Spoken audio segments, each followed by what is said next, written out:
विद्यार्थियों, ऑनलाइन कक्षा में आप सभी का स्वागत है। आज हम एमए उत्तरार्ध संस्कृत के तृतीय प्रश्न पत्र कवि विशेष का अध्ययन कालिदास के अंतर्गत जो हमारी पाठ्य पुस्तक चल रही थी मालविका अग्निमित्रम, इसके द्वितीय अंक को हमने प्रारंभ कर दिया था। द्वितीय अंक की श्लोक संख्या है 5। देखिए छात्रों, मालविका की नृत्य कला का प्रदर्शन हो रहा है और राजा और विदूषक गौतम आपस में बात कर रहे हैं। तो वार्तालाप करते हुए राजा अग्निमित्र इस प्रकार से कह रहे हैं, जन्मी मम नूरुत्तम विद्धि नाथेथि गेये वचनम भी न नियंत्या स्वांग निर्देश पूर्वम प्रणय गति दृष्ट्वा धारिणी सन्निकर्षा दहेमिव सुकुमार प्रार्थना व्याज मुक्तः।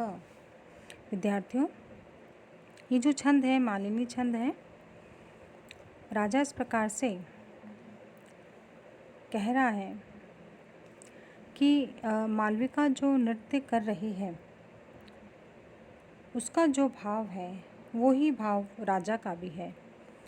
मालविका इस प्रकार से नृत्य में कह रही थी, गीत गाते हुए कि हे स्वामी, इस जन को अपने प्रति आसक्ति भाव से युक्त समझिए। इस प्रकार से गाए जाने वाले गीत के कथन को अपने ही शरीर की ओर संकेतित करती हुई अभिनय कर रही थी। मालविका के द्वारा महारानी धारिणी के पास बैठे हुए राजा अग्निमित्र अपने मन के भाव को प्रदर्शित नहीं कर पा रहे थे, इसीलिए अपने प्रेम को प्रकट करने के लिए किसी अन्य साधन को न देखकर अति नम्रता प्रधान प्रार्थना के बहाने ही भांति मानो मुझे कह दिया हो। तात्पर्य क्या है छात्रों? तात्पर्य यह है कि मालविका राजा के प्रति अनुरक्त है और वह अपने हृदय में व्याप्त प्रेम भाव को राजा के प्रति उद्वेलित कर देना चाहती थी। जब वह अपने हृदयस्थ भाव को दबाकर रख पाने में असमर्थ हो रही थी तो फिर उसने गीत के माध्यम से हृदय में संचित भाव राजा के समक्ष प्रस्तुत किए। उसने अपने प्रणय भाव को उचित समय पर प्रकाशित करना ही उचित माना। तो इस प्रकार से विद्यार्थियों यहाँ पर क्रियोत्प्रेक्षा अलंकार है, वैदर्भी शैली है और श्रृंगार रस है। आगे चलते हैं विद्यार्थियों, श्लोक संख्या 6। कथानक आगे की ओर बढ़ रहा है। वामम संधिस तमिद वलयम न्यस्त हस्तम नितंबे कृत्वा श्यामा विटप सदृशम स्रस्त मुक्तम द्वितीयम पादांगुष्ठा लुलित कुसुमे कुट्टिमे पाति ताक्षम नृत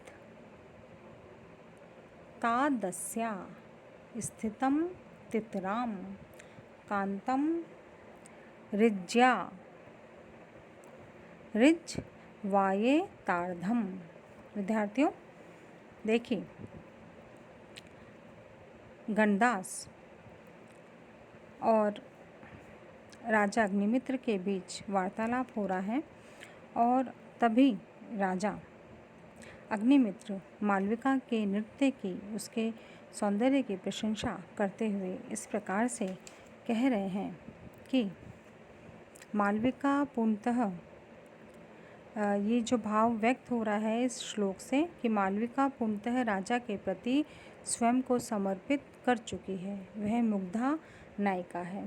नृत्य के प्रारंभ में आचार्य गणदास के द्वारा रंगमंच पर देवाराधन के लिए अर्पित पुष्पांजलि के बिखरे पड़े पुष्पों को मालविका अपने पैर के अंगूठे से मसल रही है।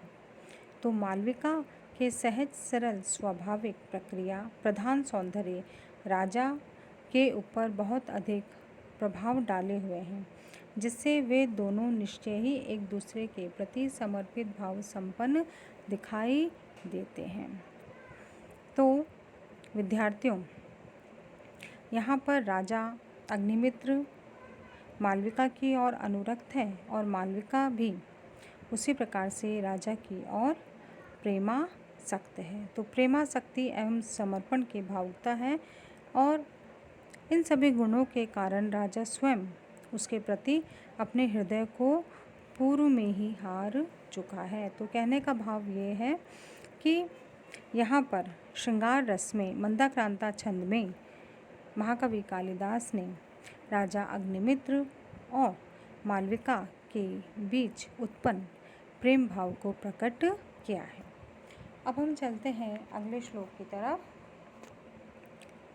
मंदोपे मंदामेति ससर्गेण विपश्चितः पंकच्छिदः फलस्यैव निक्षेणाविलयं पयः। विद्यार्थियों, नाट्याचार्य गणदास इस प्रकार से कह रहे हैं कि मैल काटने वाले कतक वृक्ष के फल के संपर्क से जो गंदा जल है, गंदे जल के शुद्ध होने की भांति ही विद्वान की संगति में आया मंद बुद्धि यानी मूर्ख व्यक्ति भी विद्वत्ता को प्राप्त कर लेता है। श्लोक बहुत छोटा है लेकिन इसके भाव बहुत गूढ़ हैं। देखिए विद्यार्थियों कि इस कथन का तात्पर्य ये है कि विद्वान की संगति किए जाने पर जो मूर्ख बुद्धि है, जो मंद बुद्धि है, वह भी बौद्धिक रूप से विकसित हो जाता है और विकसित होकर अपने विषय में प्रवीण हो जाता है और उससे संबंधित सूक्ष्म जानकारी प्राप्त करने में सफल हो जाता है। इस बात को कवि कालिदास ने अपने द्वारा प्रस्तुत किए गए दृष्टांत से ये स्पष्ट रूप से स्पष्ट किया है और वो कहते हैं कि कतक के फल को घिसने से उसके संपर्क में आने पर गंदा जल स्वच्छ हो जाता है।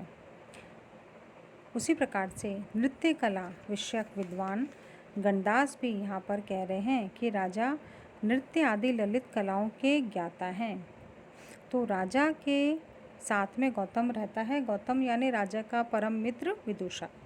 तो विदूषक राजा के साथ ही रहता है, राजा के अति सन्निकट रहता है।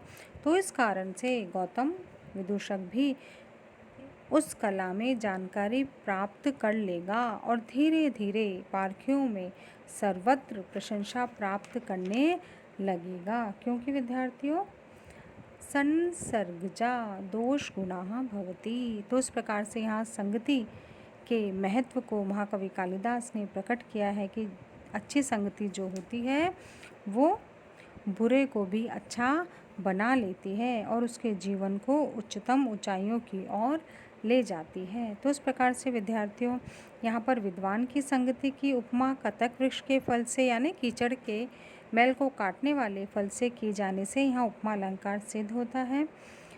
और विद्यार्थियों यहाँ पर अप्रस्तुत प्रशंसा अलंकार भी है, क्योंकि यहाँ प्रस्तुत तो विदूषक है यानी गौतम है और अप्रस्तुत जो है वो गंदा जल है।